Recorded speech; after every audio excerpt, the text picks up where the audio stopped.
नेपाल सरकारले हरेक कामकाजको लागि राष्ट्रिय परिचय पत्र अनिवार्य गरिसकेको छ। तर अहिलेसम्म पनि तपाईहरूले राष्ट्रिय परिचय पत्र बनाउनु भएको छैन भने अब तपाईहरूले अनिवार्य रूपले बनाउनै पर्ने हुन्छ। तर कसरी बनाउने? तपाईहरूले घरबाटै आफ्नो मोबाइल वा ल्यापटपबाट राष्ट्रिय परिचय पत्रको लागि अनलाइन फर्म फिलअप गर्न सक्नुहुन्छ। तर अनलाइन फर्म फिलअप कसरी गर्ने ती सम्पूर्ण तरिकाहरू स्टेप बाइ स्टेप जान्नको लागि यो भिडियोलाई स्किप नगरी अन्तिमसम्म हेर्नुहोला र भिडियोलाई लाइक गरी च्यानलमा नयाँ हुनुहुन्छ भने च्यानललाई सब्स्क्राइब गरेर साइडमा रहेको बेल आइकनमा क्लिक गर्नुहोला, किनभने यस्तै खालको उपयोगी भिडियोहरू म बनाउँदै गर्छु। सबभन्दा पहिला तपाईले नोटिफिकेसन पाउनुहुन्छ र मैले बनाएको सम्पूर्ण भिडियोहरू तपाईले हेर्न सक्नुहुन्छ। जस्ट म कम्प्युटरको स्क्रिन शेयर गर्न चाहन्छु। सबभन्दा पहिला गुगल खोल्नु होला। जस्ट मैले यहाँ गुगल क्रोम खोलेको छु अनि यहाँ सर्च बारमा टाइप गर्नु होला NID। यहाँ फर्स्टमा आउँछ तपाईको NID रेजिस्ट्रेसन, यसमा क्लिक गर्नु होला। क्लिक गरिसकेपछि यहाँ फर्स्टमा हेर्न सक्नुहुन्छ NID प्री इनरोलमेन्ट, यहाँ क्लिक गर्नु होला। यहाँ क्लिक गरिसकेपछि तपाईको लगइन फर इन्डिभिजुअल यहाँ तपाईले हेरिराख्नु भएको छ, यहाँ चाहिँ क्लिक गर्नु होला। यहाँ क्लिक गरिसकेपछि तपाईहरूले आफ्नो मोबाइल नम्बर राख्नु होला। जस्ट मैले आफ्नो मोबाइल नम्बर यहाँ राखे अनि राखिसकेपछि यहाँ क्लिक गर्नु होला। त्यसपछि तपाईको मोबाइलमा ओटिपी जान्छ, त्यो ओटिपी तपाईहरूले यहाँ के गर्नु होला, राख्नु होला। जस्ट मोबाइलमा आएको ओटिपी कोड मैले यहाँ राखे अनि राखिसकेपछि तपाईको यस्तो इन्टरफेस खुल्छ अनि तपाईहरूले जानुहोला यो न्यू इनरोलमेन्टमा यहाँ क्लिक गर्नु होला। जस्ट मैले यसमा क्लिक गरेँ। क्लिक गरिसकेपछि अब यहाँ अनलाइन आवेदन भर्न पूर्व ध्यान दिनुपर्ने कुराहरू यो तपाईहरूले एकदम ध्यानपूर्वक पढ्नु होला। यहाँ मुख्य कुरा यहाँ नेपाली युनिकोड रोमनाइज्डमा कसरी टाइप गर्ने हेर्नको लागि यहाँ क्लिक गर्नु होला। तपाईहरूले यहाँ यसलाई क्लिक गरेर राख्नु होला। यहाँ क्लिक गरिसकेपछि अब तपाईले नेपालीमा टाइपिङ गर्न अप्ठ्यारो पर्यो भने यहाँबाट तपाईहरूले हेर्न सक्नुहुन्छ। जस्ट मैले NID प्री इनरोलमेन्टमा गए अनि त्यसपछि यहाँ क्लोज गरे। क्लोज गरिसकेपछि यहाँ हेर्न सक्नुहुन्छ फर्स्टमा एप्लिकेसन डाटा, तपाईको आफ्नो सम्पूर्ण डाटा भर्नुपर्ने हुन्छ।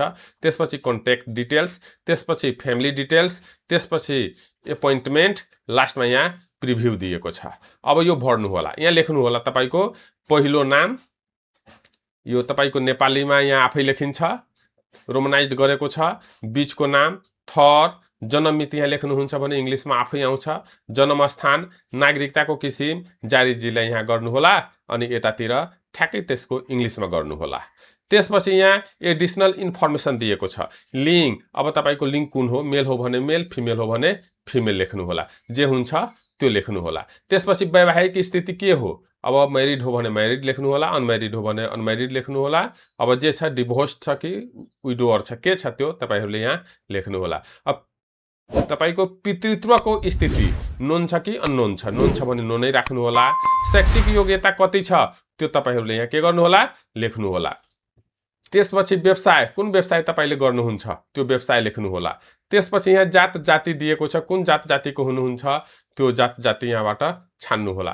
त्यसपछि यो कुन धर्म मान्नुहुन्छ त्यो धर्म तपाईहरूले के गर्नु होला, यहाँ लेख्नु होला अनि लेखिसकेपछि नेक्स्टमा क्लिक गर्नु होला।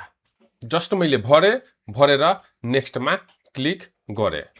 नेक्स्टमा क्लिक गरिसकेपछि अब तपाईहरूले आफ्नो कन्ट्याक्ट डिटेल्स यहाँ तपाईहरूले राख्नु पर्ने हुन्छ। यहाँ फोन नम्बर राख्नु होला, यहाँ मोबाइल नम्बर राख्नु होला, यहाँ तपाईले यहाँ प्रदेश, जिल्ला, गापा अथवा नापा के छ त्यो राख्नु होला। वार्ड नम्बर लेख्नु होला।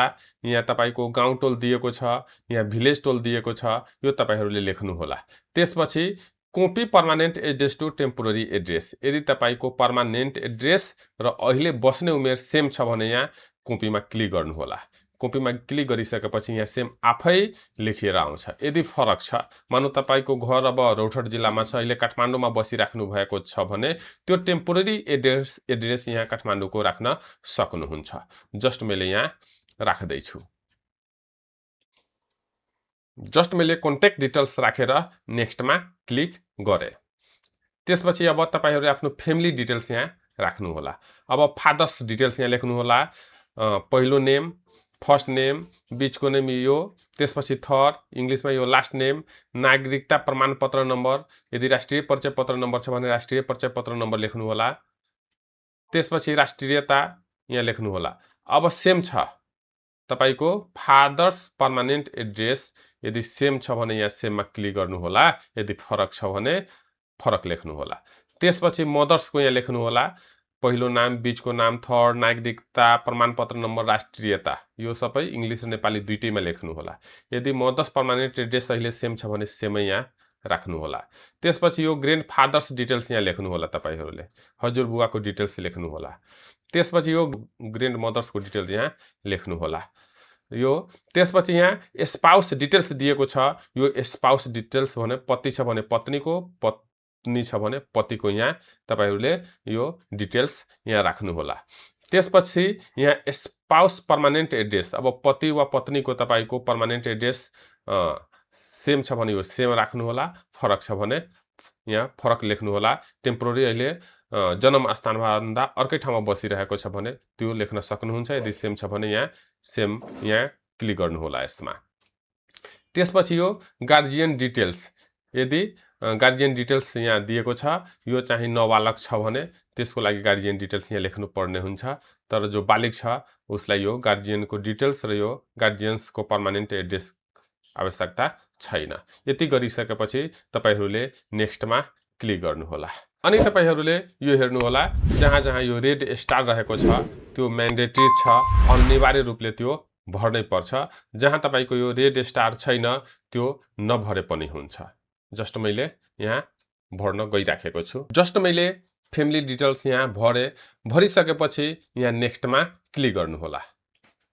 नेक्स्टमा क्लिक गरिसकेपछि अब तपाईको यहाँ बायोमेट्रिक दिने स्थान कुन ठाउँमा तपाईले दिन चाहनुहुन्छ त्यहाँ तपाईहरूले क्लिक गर्नु होला। यदि तपाईको यहाँ आफ्नो जिल्ला अथवा नजिकको इलाका प्रशासन कार्यालय भेटिएन भने तपाईहरूले यो अन्यमा क्लिक गर्नु होला। जस्ट मैले अन्यमा क्लिक गरेँ। अन्यमा क्लिक गरिसकेपछि अब तपाईहरूले चाहिँ आफ्नो नजिकको इलाका प्रशासन कार्यालय वा जिल्ला प्रशासन कार्यालयमा गएर तपाईले बायोमेट्रिक दिन सक्नुहुन्छ। त्यसपछि यो नेक्स्टमा क्लिक गर्नु होला। जस्ट मैले नेक्स्टमा क्लिक गरेँ। अब नेक्स्टमा क्लिक गरिसकेपछि अब तपाईको यहाँ प्रिभ्यू आयो हैन। अनि यहाँ हेर्नु होला, तपाईहरूले लास्टमा जानु होला। लास्टमा सबभन्दा पहिले यहाँ सबमिट दिएको छ, यो सबमिटमा क्लिक गर्नु होला। तपाईहरूले पहिला मिलाउनु होला, मिलाइसकेपछि यो सबमिटमा क्लिक गर्नु होला। जस्ट म मिलाउँदै छु अहिले। जस्ट मैले मिलाइहाले, सबै ठीक छ, कुनै किसिमको गल्ती छैन। तपाईहरूले पनि यस्तै मिलाउनु होला। मिलाइसकेपछि यो सबमिटमा क्लिक गर्नु होला। यहाँ क्लिक गरिसकेपछि यहाँ भन्छ आर यु स्योर, अनि ओकेमा क्लिक गर्नु होला। ओकेमा क्लिक गरिसकेपछि अब तपाईको यहाँ चाहिँ आइसक्यो। अब तपाईले यो चाहिँ फर्म तपाईहरूले यहाँबाट प्रिन्ट गरेर चाहिँ आफ्नो नजिकको इलाका प्रशासन कार्यालय वा तपाईको जिल्ला प्रशासन कार्यालयमा जानु होला। राष्ट्रिय परिचय पत्रको लागि अनलाइन फर्म सबमिट गरिसकेपछि तपाईहरूले त्यो फर्मलाई प्रिन्ट गर्नुपर्ने हुन्छ। प्रिन्ट गरेर त्यसको एक प्रति फोटोकपी र आफ्नो सकल नागरिकता लिएर आफ्नो नजिकको इलाका प्रशासन कार्यालय वा जिल्ला प्रशासन कार्यालयमा गएर बायोमेट्रिक दिनु होला। बायोमेट्रिक दिइसकेपछि तपाईहरूले राष्ट्रिय परिचय पत्रको रुजु भरपाई पाउनु हुनेछ। त्यसमा तपाईको राष्ट्रिय परिचय पत्र नम्बर पनि लेखिएको हुन्छ र राष्ट्रिय परिचय पत्र केही समयपछि छपाई भएर तपाईले त्यसको कार्ड पनि पाउनुहुन्छ। यो भिडियो कस्तो लाग्यो कमेन्ट सेक्सनमा आफ्नो विचार राखिदिनु होला। Thanks for watching.